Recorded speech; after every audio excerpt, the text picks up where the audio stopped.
নমস্কাৰ।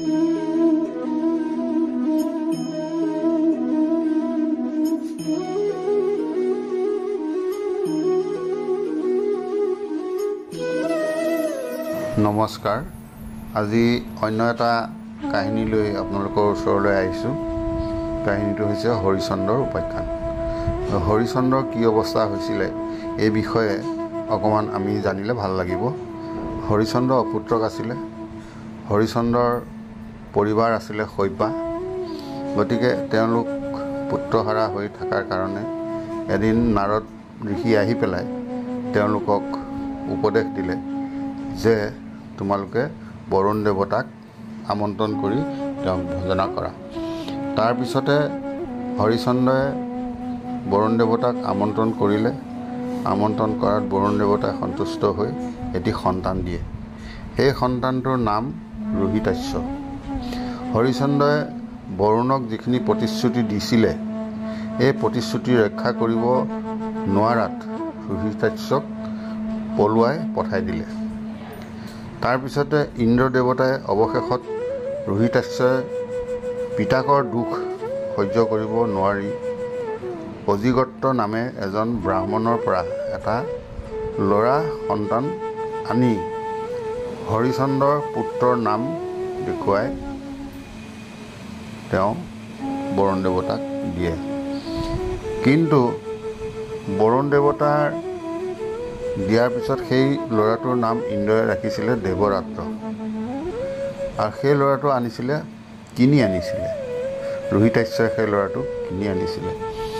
তাৰপিছতে সন্তানটোৰ সেই যিটো সন্তান আছিলে বামনৰ, সেই সন্তানটোৰ নাম আছিলে চেভ, বামনৰ মধ্যম পুত্ৰ। হৰিচন্দ্ৰ ৰজা এদিন মৃগয়া কৰিবলৈ বিজুবনত গৈছিলে আৰু যাওঁতে বিশ্বামিত্ৰ আশ্ৰম পালে। বিশ্বামিত্ৰৰ তেওঁ দুখ আচৰাত বিশ্বামিত্ৰক গোটেই ৰাজ্য এৰি দিব লগা হ'ল। তেতিয়াৰ পৰা অযোধ্যাৰ ৰজা বিশ্বামিত্ৰ হৰিচন্দ্ৰ ৰাজ্য এৰি বাৰাণসীত গুচি গ'ল। হৰিচন্দ্ৰৰ পটেশ্বৰী শৈবাক লগত লৈ তেওঁ বাৰাণসীত দিন কটাবলৈ ধৰিলে। সেই সময়ত হৰিচন্দ্ৰৰ যিজন কুল পুৰোহিত তেওঁ হ'ল বশিষ্ঠ। বশিষ্ঠ সেই সময়ত নাছিলে। তেওঁ ক'ৰবাত ভ্ৰমণত গৈছিলে। ঘূৰি আহি দেখিলে ৰাজ্যত হৰিচন্দ্ৰ ৰজা নাই। তেতিয়া বিশ্বামিত্ৰক লগ পালে। বিশ্বামিত্ৰই তেতিয়া বশিষ্ঠক ক'লে যে তেওঁ মোৰ দ্ৰোহ আচৰিলে, গতিকে তেওঁ সেইকাৰণে ৰাজ্য এৰি দিব লগা হ'ল। তাৰপিছতে বশিষ্ঠৰ খং উঠিলে।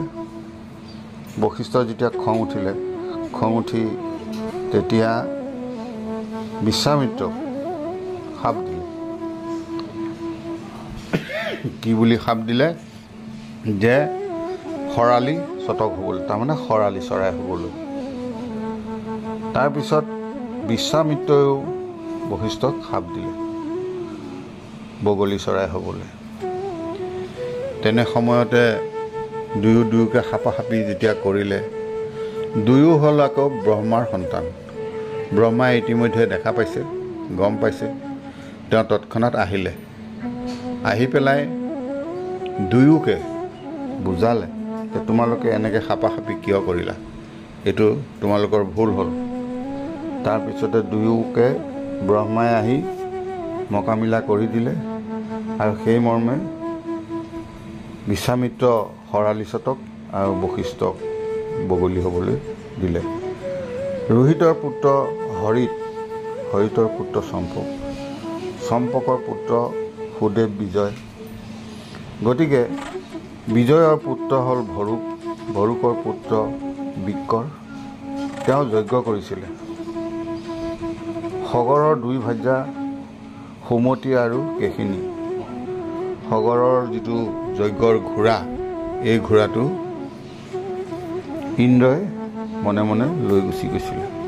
যজ্ঞটো সম্পূৰ্ণ নহ'বৰ কাৰণে তেওঁ ঘোঁৰাটো লৈ গুচি গৈছিলে।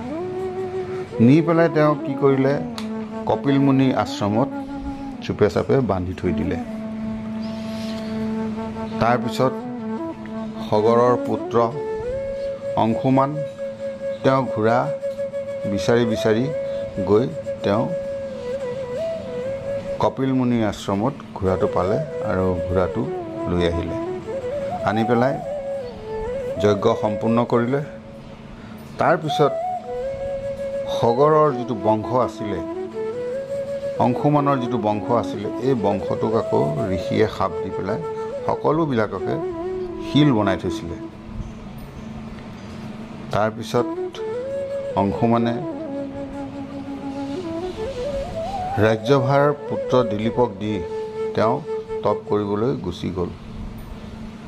দিলীপৰ পুত্ৰ ভগীৰথ, অজৰৰ পুত্ৰ হ'ল দশৰথ।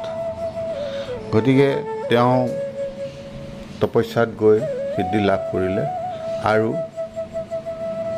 সেই সিদ্ধি লাভ কৰি তেওঁ গংগাক স্বৰ্গৰ পৰা নমাইছিলে। আৰু গংগাক নমোৱাৰ পিছত সেই গংগা ধাৰা যিফালে বৈ গ'ল, সেই ঋষিৰ শাপত যিসকল শিল হৈ আছিলে, এই সকলোবিলাক পুনৰ জীৱিত হ'ল। গতিকে অংশুমানে এই তেওঁৰ বংশটো উদ্ধাৰ কৰিলে। গতিকে আমি সগৰৰ বংশৰ বিষয়ে, ভগীৰথৰ বিষয়ে, অজৰৰ পুত্ৰৰ বিষয়ে এই সকলোবিলাক আমি গম পাইছোঁ। দশৰথৰ ৰামৰ 2 পুত্ৰ